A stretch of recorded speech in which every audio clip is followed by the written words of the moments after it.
Kate, I'm switching it over to you. Will you let me know if you have it? I have it. Great.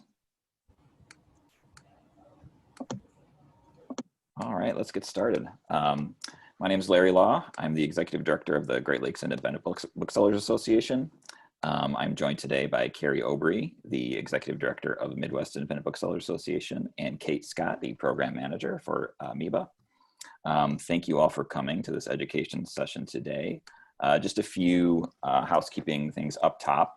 If you don't mind, please change your name to, if you want to include your pronouns, that would be great. And if you could include your bookstore or your publisher at the end of your name, it'll help with questions later on during the event.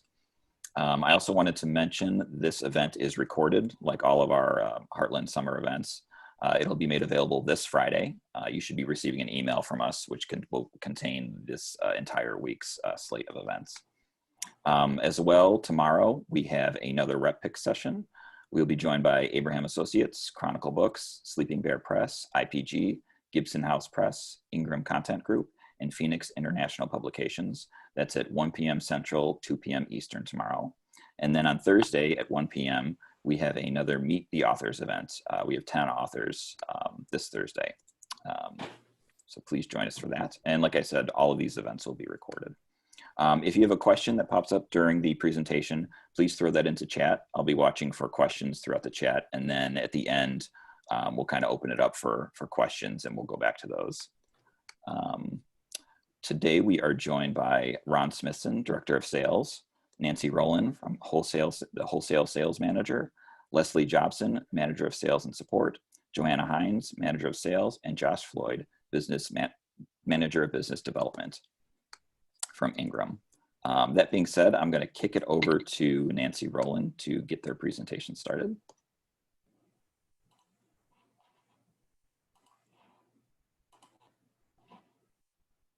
All right, can you see the screen? Yep. Okay. Ron, do you want to take it away?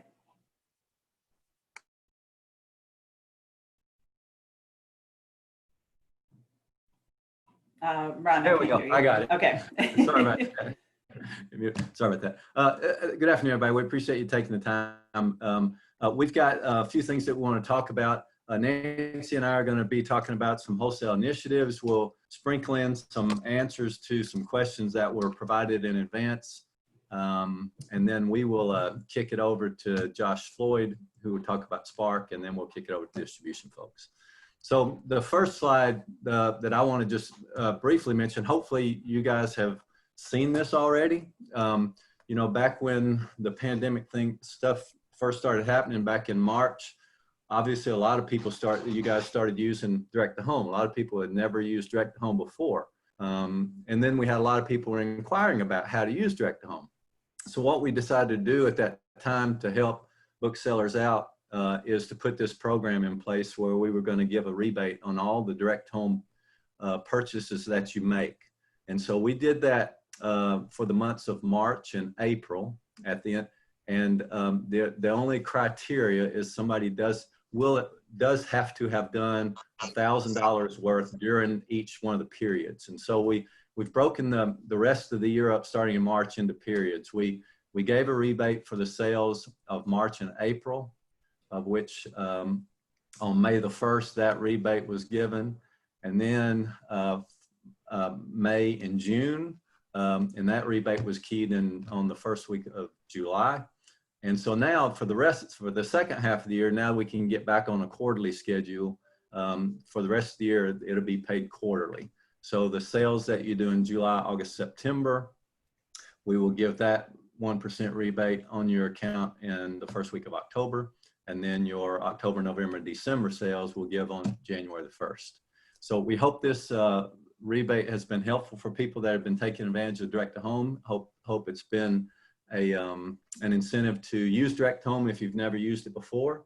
And then I'll just end talking about that, and Nancy's going to talk a little bit more about direct home, but just to say, if you haven't been using it, feel free to reach out to your rep, and we're more than willing to help you work through how to use direct home if you have any questions at all. We have made some enhancements direct to home during during this time. and Nancy's going to talk about a couple of those things. Yeah, so one of the things that happened when everyone started using direct to home on a more sustained basis, the invoices started piling up. So with each direct to home sale, you would get one invoice for the book or books and one for the shipping. And so, you know, in a given day, if you were doing, I don't know, 10, 20, 30 direct to home sales, that could be, you know, up to 60 invoices that you were dealing with. So what we did was we ended up combining them. And this is something that you can opt into. You can reach out to your sales rep to get signed up for it if you're interested, but it'll help your accounting department instead of having to, you know, if they print out or save all of those invoices, basically we just consolidate them onto one invoice per day. So you get one for all of the books that you've ordered per day, and then you get another for all of the shipping costs. And then this is an example of the consolidated invoice, so you can see how it's listed. Each PO is still listed, and it's got the you know, the price, the discount, all of that information. And because of the spacing on the invoice page, it's limited to about 3 per page, but that'll still significantly cut down the number of invoices that you're receiving on a day-to-day basis. And it gives you like a lump total at the end of the day. So I'm going to hand it over to Ron to talk about the Indie Vault enhancements that we've made. Yeah, and before I say something about the Indie Vault enhancements, just a reminder, one of the questions that we had was best practice for school book fairs online.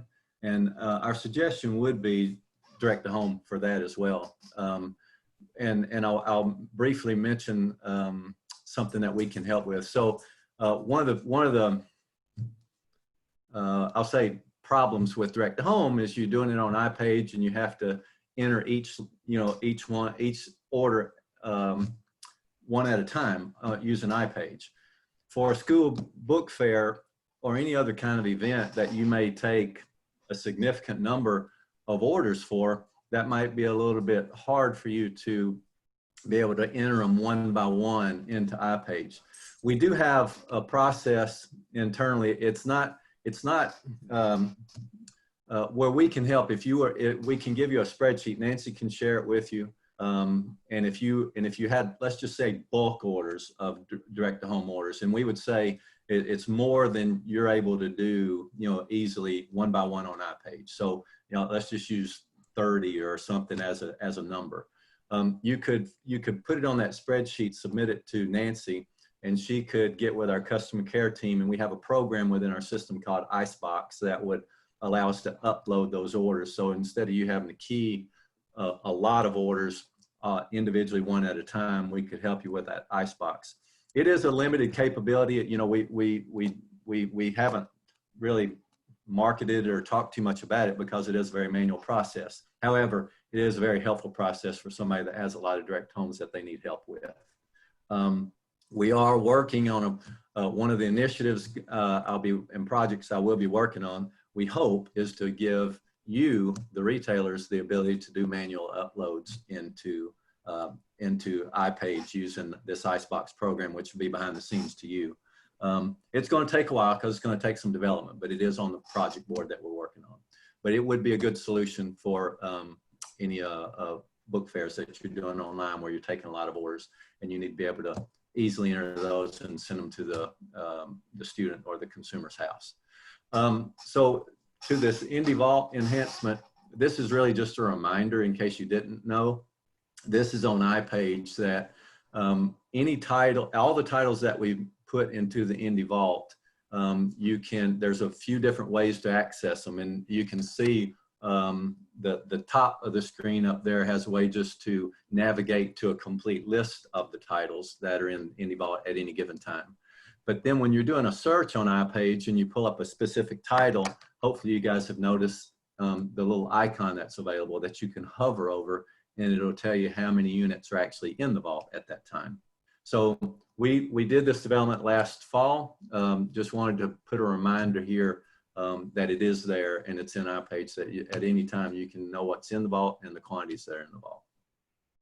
So we did have a question about how we select titles for IndieVault, how, you know, it's a two-part process. So it's our buyers working with their reps and trying to get a sense of what the publisher stock is going to be. But the other side of that is booksellers giving us information about which books are selling quickly. So if you run across any titles that you think are going to sell out and the publisher is going to have inventory issues, we're more than happy to make those suggestions to put them in the vault. So, you know, feel free to send them to me, and I work with our product team on getting the books added to the vault. We welcome any and all suggestions anytime. It's always great to get feedback from retailers over books that they think are going to pop that we can look into. Yeah, we had a question too about the, I think it was the Mary Trump book, which if you look now, we do have it in stock in Tennessee, and we do have 100 reserved in the vault for when those run out. And then the Bob Woodward book coming up next month, that'll also be in the vault. So watch out for that. And then next, Ron's going to talk about Banned Books Week. Yeah, so every year, this dates back for a while, that I used to work with Chris Finan on this list, and back before they became part of the ABA, and we've just continued it now that the ABA has kind of taken this under their wing. So every year we put a promotion in place. We get a list of titles from the ABA over books that are, you know, considered censored or banned type books, and then we also add in. They give me a new list of titles based on whatever the feature is going to be that year. And this year, the subject is censorship is a dead end, and so they add some additional titles to the list, and then we just literally put in a promo code in place that gives an additional 3% discount on those books. You don't have to do anything. I said there's a promo code, but we do have a process where, as long as you're an independent bookstore, the system will, and you place an order on any of the books that are in the promotion, the system will automatically attach that promo code to your order. And so you would get the benefit. So really, you don't have to take any extra steps. You just need to know what books are on the list, and you can see that list on IPAGE as a selection list. And anytime you place an order on any of those books, you'll get the additional 3% discount. And that goes until from August 1st till October. What is it? October? I can't see that. 31st. I think. Oh yeah, it's August 1st to. Well, I can't see it either. October 1st, 4th. October 4th, right? Yeah. Okay. All right, and another feature that we added to IPAGE is the back in stock notification. So when you're looking at a title's inventory page on IPAGE, below all of the stock, you'll see a little thing that says, yes, I want a back in stock notification. And you can enter your email and then get you can choose whether you want a bell alert, which will come up on IPAGE, or an email sent to you when a book is back in stock. And then basically you get a message like you see on the left-hand side of the screen saying, you know, your book is back in stock. Now, keep in mind, if it's a title that's moving really quickly, it's probably something that you want to also back order if it's out of stock. So, you know, anytime we're dealing with quickly moving titles, we always recommend placing a back order, because by the time we get more stock in, those might already be spoken for. So always back order. And then another thing that we recently added was basically a consolidated shipping notification. So you can get an email once a day saying what's been shipped on your account. And this includes both your stock orders and your direct to home orders. So you just get one consolidated shipping notice sent to you along with the tracking information. Nancy, we had a couple of questions come in through chat. Oh yeah. Kristen Sandstrom asks, for strict on sale titles that we don't order in case quantity, any chance of getting us those books shipped to us by the pub date? How can we make that happen? So that that's just a rule that the publisher has put into place, that we can only ship in the carton quantity before the on sale date. So if you, let's say the carton quantity is 15 and you ordered 5, by the agreement we've signed with them, we can only start shipping it the day before. And I know that Kristen's account is a 2-day ship from Fort Wayne. So that means that it would come on the day after. So unfortunately, that's just, we're just dealing with the parameters of our shipping. The one thing I will add to that is we were able to get a change made a couple of years ago that it's if a case slot was a big case, let's just use one of the Wimpy Kid books that I think the cases are like 32. We did get approval to say 15 units, which is our, as you guys know, is our minimum for free freight, which you'd want anyway. So it's we were able to get agreed to say 15 units or a case slot, whichever is smaller. And then Kathy Burnett had a question. Don't know if I missed this, but can we get direct-to-home IPS books? At the moment, direct-to-home is just a function of wholesale.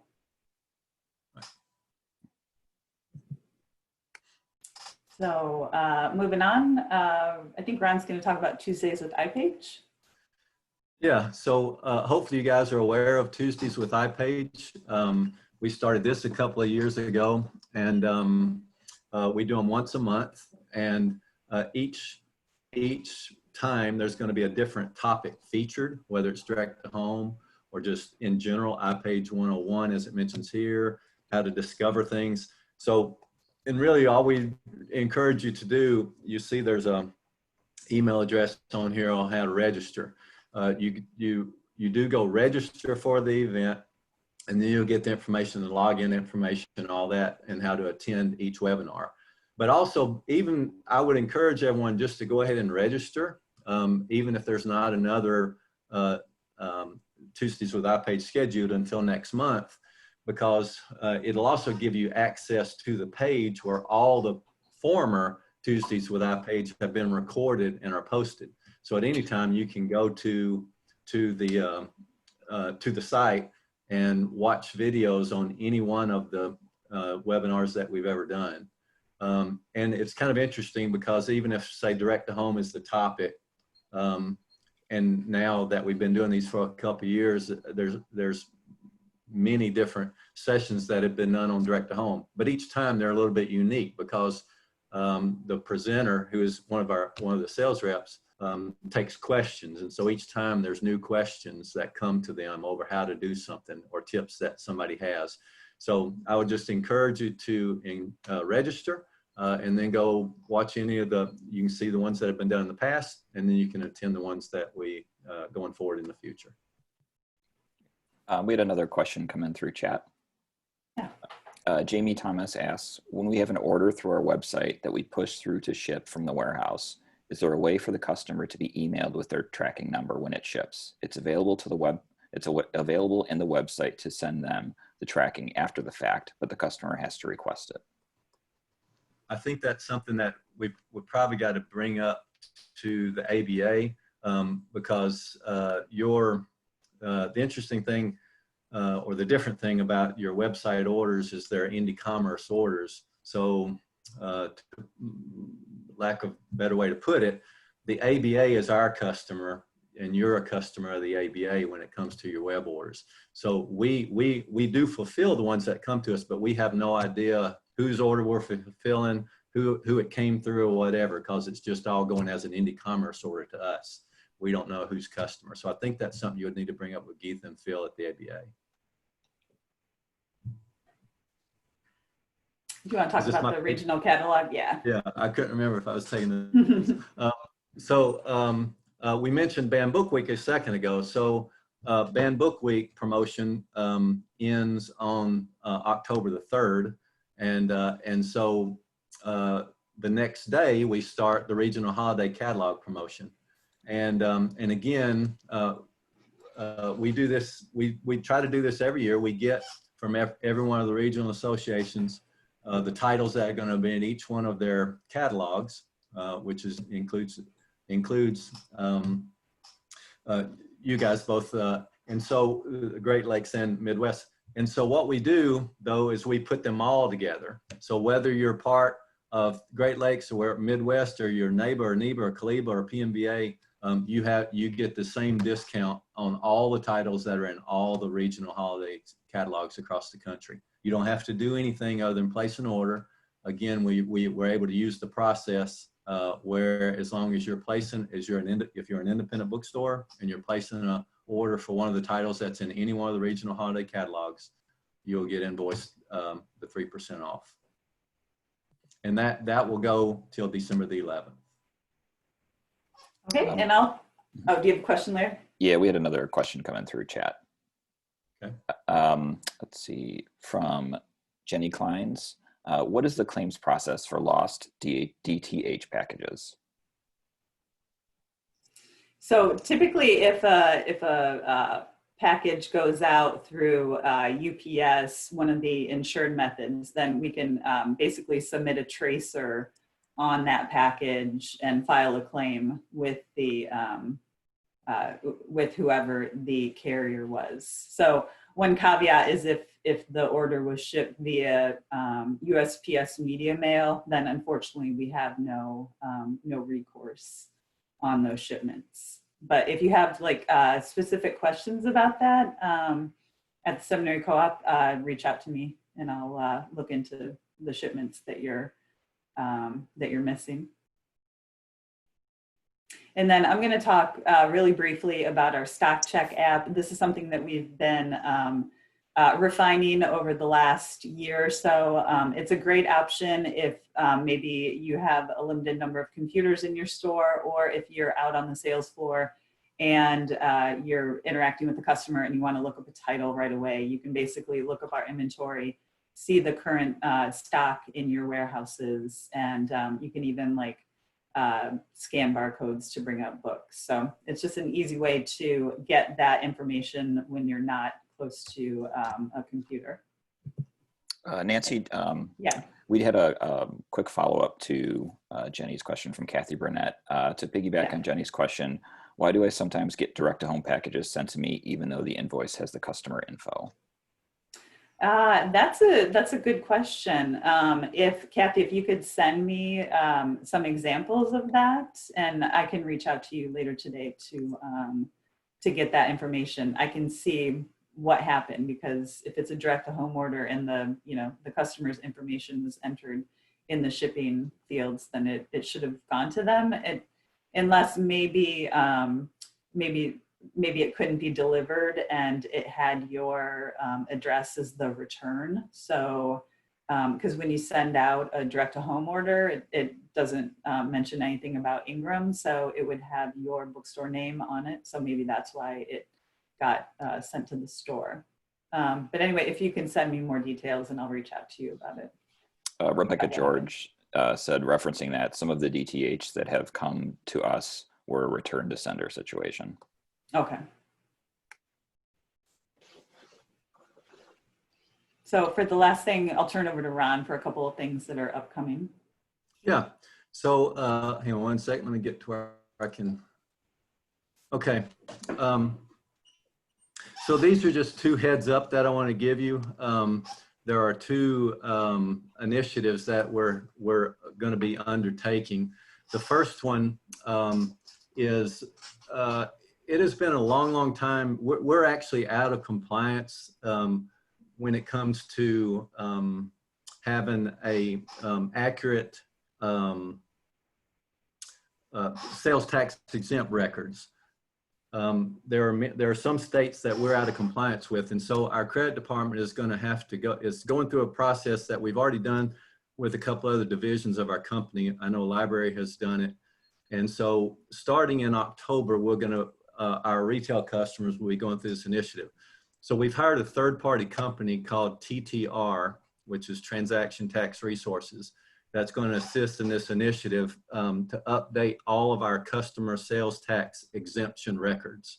And again, the purpose is to maintain the current sales tax exemption records, comply with various state sales tax regulations, and to migrate the sales tax documentation to a new system. So I just want to give you the heads up that starting in October, there's nothing for you to do right now. And the email is going to be sent to everybody, informing them of the initiative and and to let you know that this company TTR will be reaching out to all of our customers on our behalf, and they will be asking to submit current and updated sales tax exemption records. The good news is once we go through this, that we've hired this company, and so we won't have to go through this again. Even those states that require updates on a regular basis, we won't do it. TTR will be able to get them for us going forward. So that'll start in October. And then the other enhancement that I want to talk about real quickly is you're on, actually this week, on Friday the 14th, you're going to get there'll be an e-com sent out just to give you a little bit of a heads up about what I'm about to tell you about. And that is IPAGE security enhancements. It's really been a long time since we've done anything to try to secure IPAGE. And I'll just tell you that there have been some incidents that have concerned us. And so we're going through this procedure to protect you as well as us going forward. So what'll happen, and so the first email you'll get will be on the 14th. And then just giving you a heads up, no action to be taken at that time. And then on August the 31st, you'll get a notification that's going to ask you to change your password for IPAGE. And it'll have to be an 8-character minimum password containing 1 uppercase letter, 1 lowercase letter, and 1 digit. It can't match any previous 10 passwords. The good news is with this new enhancement that we're doing, what'll happen once a year, you'll have to update your password. And then there'll also be some security questions to choose from that, and there are 5 of them, 5 questions, and you choose 2 security questions. Again, the passwords will expire that you change to after 365 days. You'll get that on August the 31st. We ask everybody to please do that within a 2-week period. And so then in mid-September, anyone that hasn't changed their passwords will be sent a reminder to do it. And then at the end of September, if you haven't changed your password, and you go into IPAGE, it'll require you to do it before you'd be able to move forward. So that, I just wanted to give everybody the heads up about that. And that's Ron, we had a question come in through chat from Liz Whitelem. Is it possible for DTR to do this electronically rather than print out an inane form and submit a PDF? This is not a criticism of Ingram, rather the current practice of the state of Massachusetts. All right, I'm sorry. Say it again. I didn't quite catch all that. Sure. First part, is it possible for DTR to do this electronically rather than print out an inane form and submit a PDF? I got you. I'm pretty sure that it will be done electronically. I'll just tell you, I haven't seen the actual process. My understanding is TTR will contact you, and then if you're asking, will you be able to upload? I think you will. But Nancy can take, we'll follow up and make sure, and we'll let you know.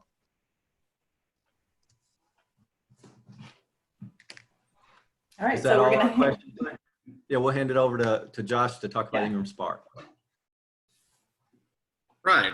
Hello, everybody. My name is Josh Floyd, and I am the Business Development Manager for IngramSpark. So for those of you who are not aware, IngramSpark is the service that allows any self-publishing author, independent publisher, bookstore, or library the opportunity to create their own content and have it printed and distributed through Ingram Book Company. So I know a lot of you have a lot of interactions with your local author communities, and a lot of questions come up specifically about IngramSpark and distributing through Ingram. So I just wanted to give you a name and a face first so that you know who you could reach out to if you did have questions specific to IngramSpark. And then the second thing I want to do is kind of give you an overview of how bookstores are actually utilizing our print capabilities at IngramSpark to service their own communities or their own needs for content. So just a quick overview of some of the things that stores are currently doing. We currently have bookstores that are using our platform to offer printing and publishing services to their local author communities. And in many cases, they're building their own cottage communities of local graphic artists and editors to put together these publishing programs so that they can provide a holistic service to their authors that are looking to go through the path of publishing. We have stores that are commissioning authors to write books of local interest. So a great scenario or a great case study of that is Village Books in Bellingham, Washington. There was a serial killer there that was very specific to their community. And the store felt if there was a book or a series about this serial killer, that they'd be able to sell it, in great abundance. And so what they did is they actually hired a local author to write the book for them, contracted the author out. And now they had, once the book was completed, the series was completed, it was turned back over to the bookstore to run through their publishing program. And what happened is they were able to sell this book like crazy in store, but then they also became the regional wholesaler for that book for other entities and other retailers within the communities that did sell books that weren't traditional bookstores as well. We have stores that are working their printing programs into their consignment programs. So we actually just had Bookshop Santa Cruz on for the Caliba demonstration last week, or workshop last week, who went into great detail about how they've turned their printing and publishing program into a new way of engaging with their consignment program, and the way that they're able to charge and create new splits within that program. Most of the time it's a 60-40 split. But what they had found at the store is that by printing the books themselves, they were able to create a lot more margin in that split for both the author and the bookstore itself. So in certain cases, they actually do 50-50 splits, 70-30 splits, and 80-20 splits, depending on the service package that the authors are buying through the store. You have stores that are hosting author education days in collaboration with local publishing associations. IP&E is a great example of that. That's Independent Publishers in New England. They're actually available there for the bookstores in New England who want to put on their own author education programs, who may not have the bandwidth or the personnel on hand to do that on a regular basis. So what they do is actually the stores there can team up with IP&E, who will come in and host the education series in the store using the store as the venue. A couple other stores, Book Passage has their Path to Publishing program. Bookworm of Edwards has a great author program that they conduct that is a paid for service where they're actually charging their local authors to come in and get this industry knowledge from the industry professionals that they work with, whether that be editors, graphic designers, their Ingram reps, their publishing reps. They bring them in to speak to their local authors, and they actually charge per head to come in and have these sessions. We have stores that are creating their own branded materials, whether that's notebooks to sell in store.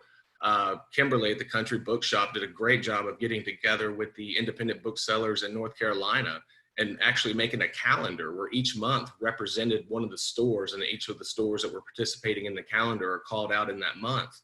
And then they went through the calendar and actually noted literary dates of importance. And they were able to sell that pretty well at the cash wrap. So once they created that calendar, I think they sold like 800 copies across all the stores immediately. We have stores that are offering paid for one-on-one consultations. So a lot of times you have authors coming in who start to take up your time. They're asking you questions about the book industry. They're asking you questions about their books. And really what they're doing is they're saying, hey, I don't have anywhere else to go to get this information. I see you're a bookstore, so I'm coming in to ask you for this help. But what you can do is you can actually monetize that and turn that into a consultation. So what we have now is a lot of stores that say, hey, from Sundays from 11 to 3 are my consultation hours. If you like, we'll schedule you one of those open hours. You can come in, and then whatever you want to charge per hour. We have stores that charge $70. We have stores that charge $100 per hour to actually sit down with these authors and give them your knowledge. So the most basic knowledge that you have about the book industry is high level knowledge to these authors who know nothing about it. So you can really monetize your knowledge and monetize your time with these authors and still give them a solution without actually, giving them a negative connotation and just tell them to, get lost because you're too busy. So we have stores that are actually taking the time and saying, okay, we're blocking off hours. And in that 3 or 4 hour span, I know I'm going to make $400 to $500 just giving my knowledge to these local authors. We have stores that are bringing previously traditionally published titles back to life. Watermark's a great example of that with Grasslands. The Wake County Public Library System is a great example of that with the Margaret Maron series in North Carolina. And what this was is the store and the library saw a high demand for a title or a series, in the North Carolina case, of a book that was no longer being traditionally published. The rights had been reverted back to the author once the publishers dissolved.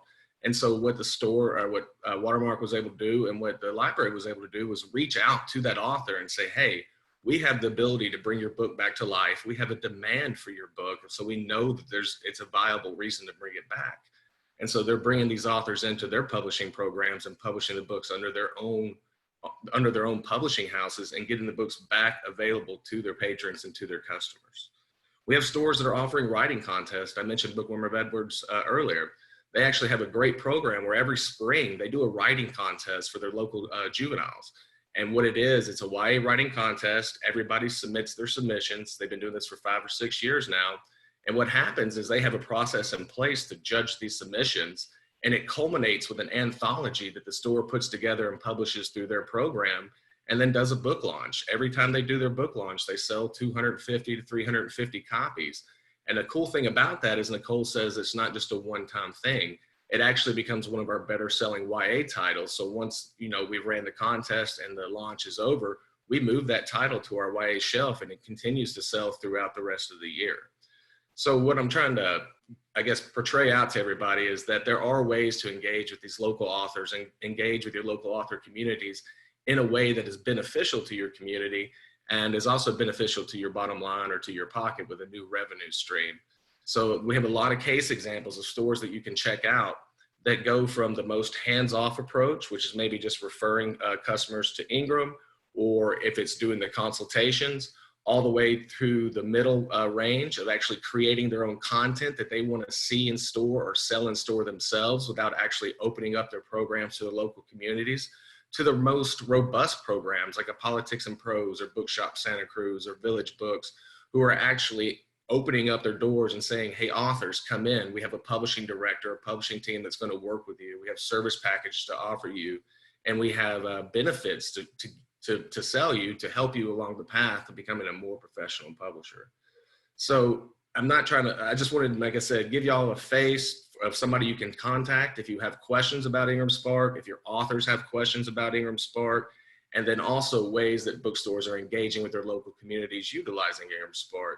So always please feel free to reach out to me with any of those questions or any of those opportunities you'd like to pursue.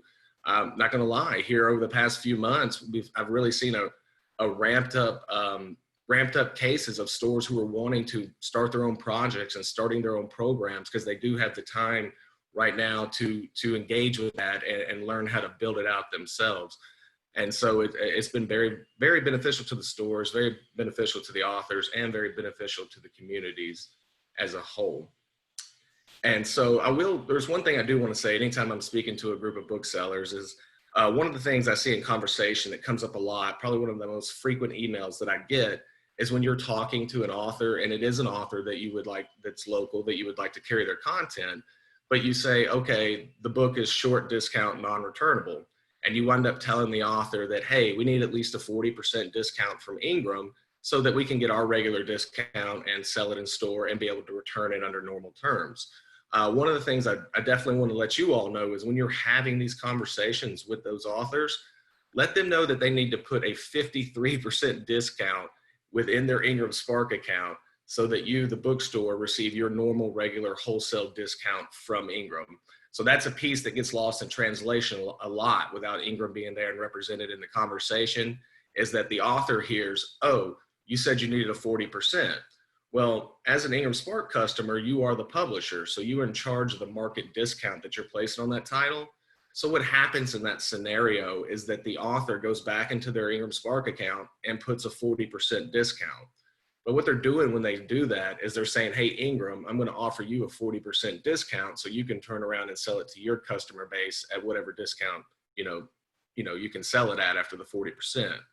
But what you really want to tell these authors so that you get your full trade regular discount is, hey, I need you to put a 53% discount in your IngramSpark account so that a bookstore gets our regular discount from Ingram. And so I don't want to take up too much time because I want Leslie and them to have all the time they need to talk about the distribution. But here in the, on this slide, you see examples of some of the things that stores are doing to engage and monetize their local authors. And then I have a ton of other case examples. If you ever want to reach out to me and just have conversations about, different ideas you can do to engage with your local communities. So that's about all I have. Leslie, I'll kick it over to you, unless there's any questions. Yeah, we had a couple questions. One that pertains to what you were just talking about, Josh. Kathy Burnett asks, can we get handouts to give to authors who come in looking for ways to self-publish? Absolutely. So if you reach out to me, and my email is the same as everybody else's at Ingram. It's just josh.floyd@ingramcontent.com. But yes, I've actually created some brochures and flyers that stores can have on hand that has a promo code in there. So basically, it's a $49 one-time fee to upload your print book to IngramSpark. But I've created this promo code called Bookstore, all, one word, all caps. And what it is, it's in that brochure. So you can give it to the author to refer them to IngramSpark. And when they do get to IngramSpark, it's free to open the account. And then with that promo code you gave them, it's free to upload their books as well. So if they have one book, you save that author about $49. And if they have multiple books, you're going to save them multiple $49 one-time fees. And we created that as a way for a bookstore to actually give the author some help and assistance, and then also as a thank you to the author for coming in to ask for, help with publishing. Great, thank you. And then we did have an unrelated question from Jamie Thomas. It's a long question. I'm going to ask it just so it's saved in the recording. Two unrelated questions. One, is there a really easy way to tell if something is POD? At this point, I just make assumptions based on discount and IPAGE showing 3,000 in the Tennessee warehouse. But is there an obvious marking somewhere? Two, I've had to order from warehouses that aren't part of my pairs, and I just decide to pay the shipping on that if it's important enough to get the title. Can Ingram either offset the shipping costs during this time if we place an order that reaches a minimum cost quantity, or is there a way that I can get an estimated shipping amount before I force that order through so I can decide if it's worth it financially? Sorry for the long questions. It's okay. So I'll take one part of it and I'll let Nancy answer the warehouse question. So basically, there's no way to tell that a book is POD. So the quality of print has gone up so much that, I can walk into a store and pick out POD books on the shelf just by glancing at them. But the thing about POD, it doesn't just sit with one segment. And what I mean by that is, it's a little bit easier to tell if a book is self-published or indie published based off the discount and return status, but not necessarily that it's POD. And the reason I say that is even the big five and your mid-sized traditional publishing houses all use Lightning Source as print-on-demand capabilities to print their books. And one of the things that's really happened since COVID is typically the traditional houses and the mid-sized houses would use us for backlist titles that they didn't want to have large offset runs of, that didn't have a lot of sales history throughout the year. So it wasn't a book that warranted a large print run, but it is a book that sells that they still want to have available through Ingram. So they actually use Lightning Source's print-on-demand capabilities for that book as well. So publishers from independent authors all the way to the big five are using our print-on-demand capabilities for that book. But they're more of a way of looking at the discount and return status kind of is the way to cue to you that, oh, this is actually coming from an independent publisher, independent author. Josh, her question was more about of the timing of when they'll get it. Oh, the timing of when they'll get it. So with print-on-demand titles, they actually run through Ingram. So Ingram orders that come into Lightning Source are prioritized to us. So any order that comes into the market, such as an independent bookstore that's ordering a print-on-demand title, is printed and shipped within 24 hours of receiving that order. So call it 24 to 48 hours right now of receiving that order. So any print-on-demand titles that are ordered through your Ingram account are going to be shipping in the same time that they're prioritized and should be shipping within 24 to 48 business hours. But there again, I was actually going to let Nancy kick over to the alternate warehouse orders and how those actually kind of fit into your regular order. Say you're ordering from,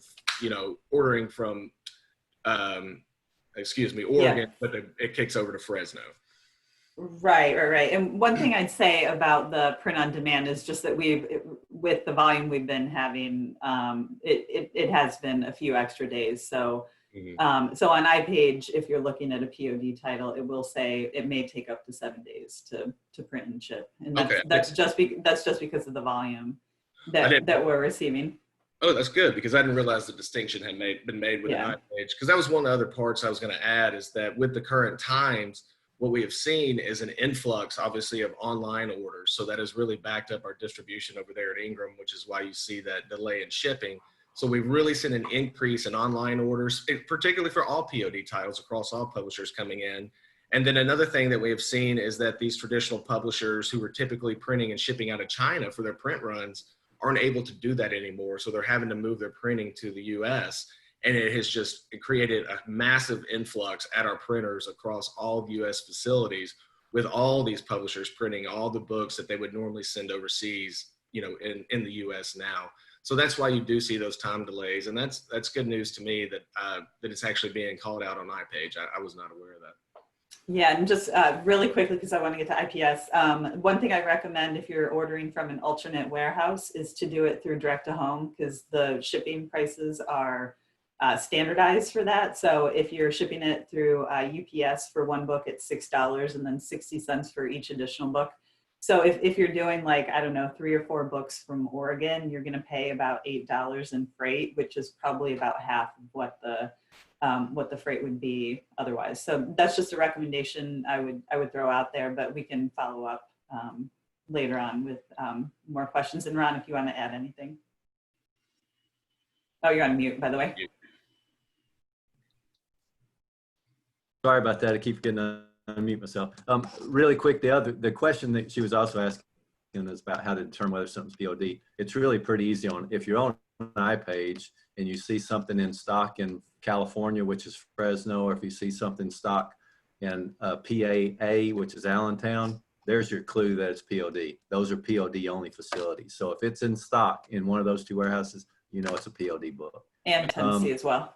And Tennessee. Yeah. And then real quick too, we got to get over to IPS, but as far as the system limitation about the alternate DCs, I just want to tell you, we hear you about alternate DC orders. Unfortunately, our system is built to only recognize a primary and a secondary on everybody's account in the system. And so anything ordered outside of what the system recognizes, that's why it charges, that's why you charge it, that you don't qualify for free fare on those orders. We are working through some initiatives and hope we'll be able to change that someday, but today, unfortunately, that's just a limitation of the system. But we should probably kick it over to the IPS folks. Thanks, Ron. I'm Johanna Hines. I'm the IPS sales manager, and with me is Leslie Jobson somewhere in these squares, and she's out of our Berkeley office. She's on the Kaliba board, and she's also runs the field sales. And we mostly wanted just to say thank you to all of you. We are so grateful for all the work that you're doing out there. We are grateful for the orders and supporting our publishers. It has been very meaningful to us.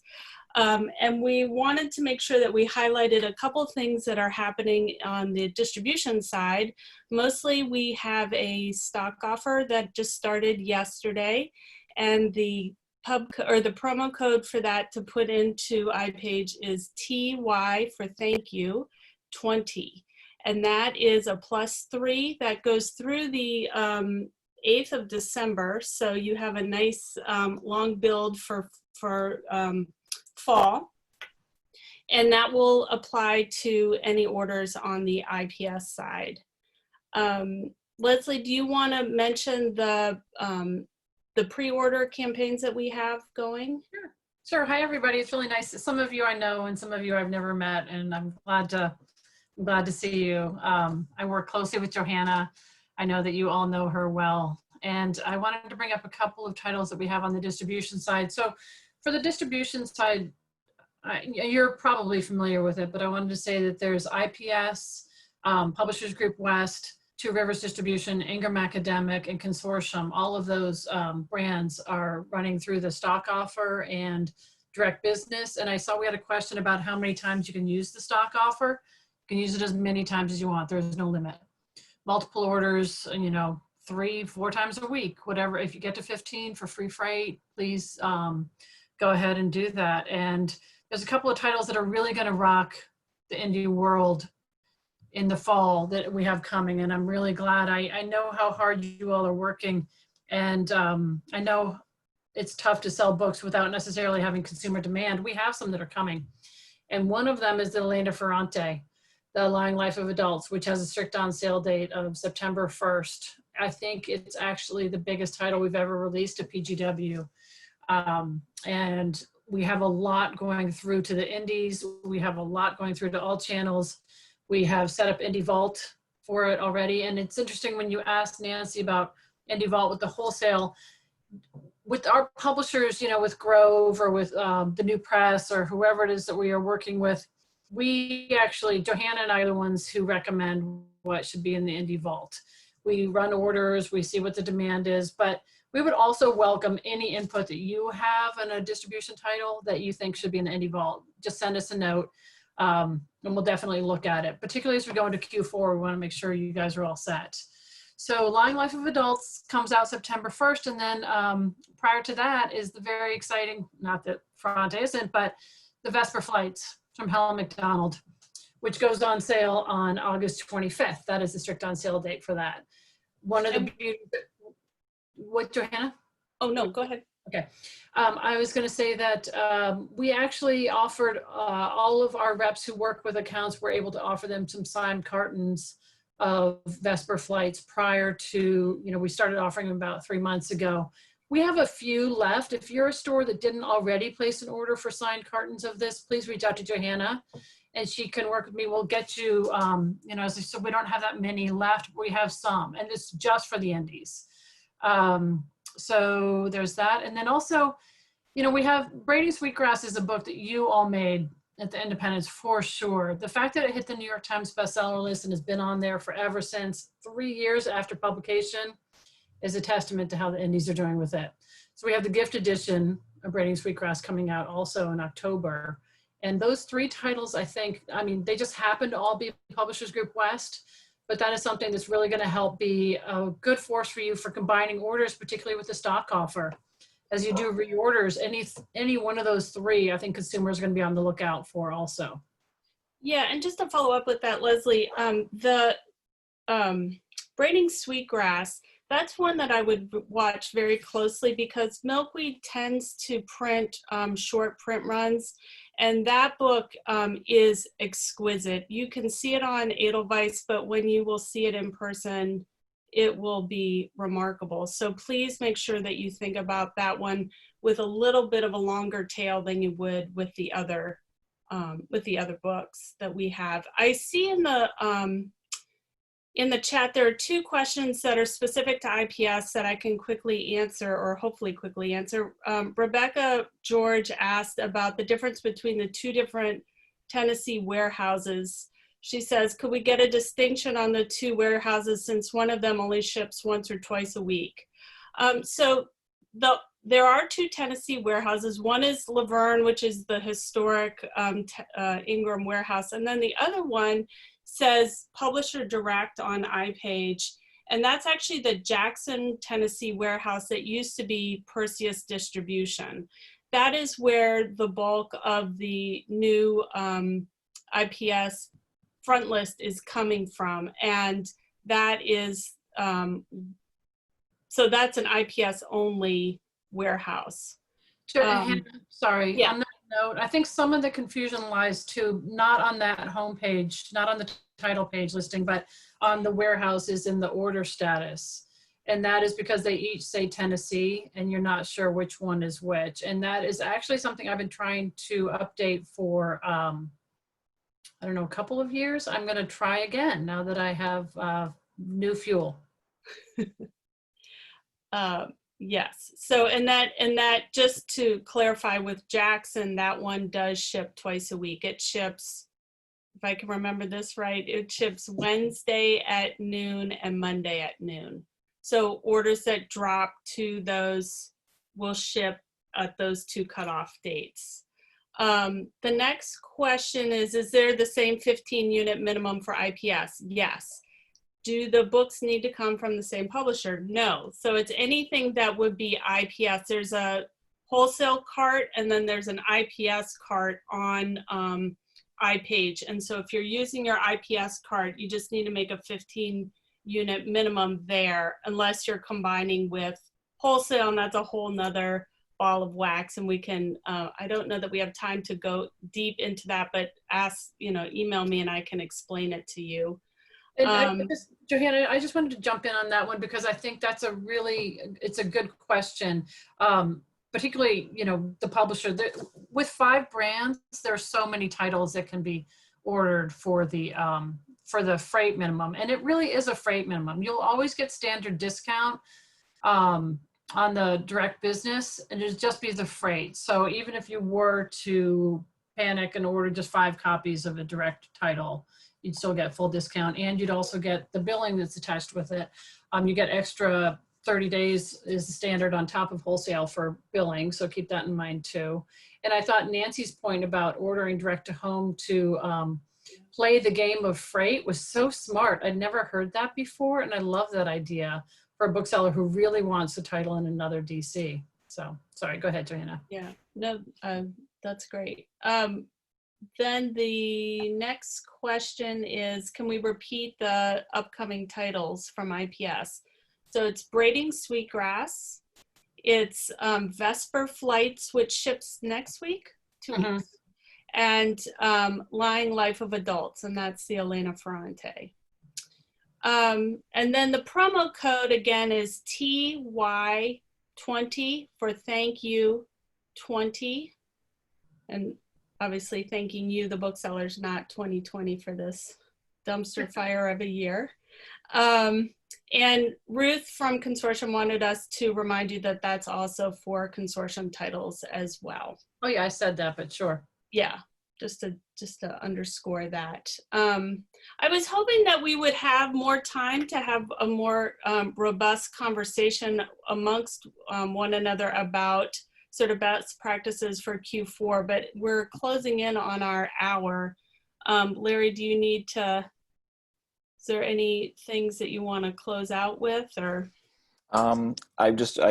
Since we have 3 minutes left, let's open it up for questions. If you want to just unmute yourself and ask, or you can throw it into the chat. So I'll give you a second to do that if anybody wants to. I also wanted to mention this year, we opened up the Voice of the Heartland to nominations from booksellers and publishers. So that is, that goes until this Friday, I believe the 15th. We're accepting nominations for that.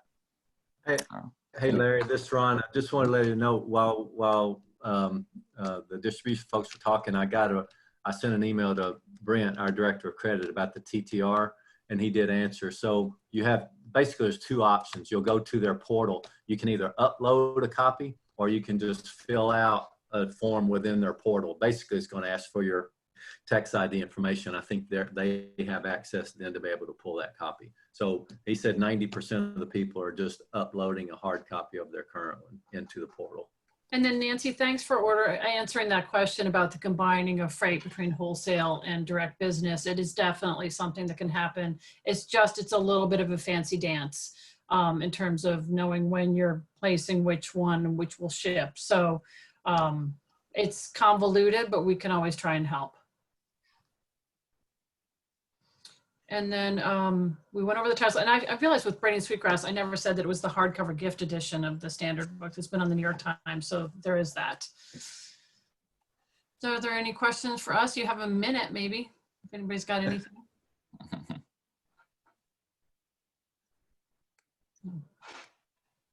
It's really nice to see you guys.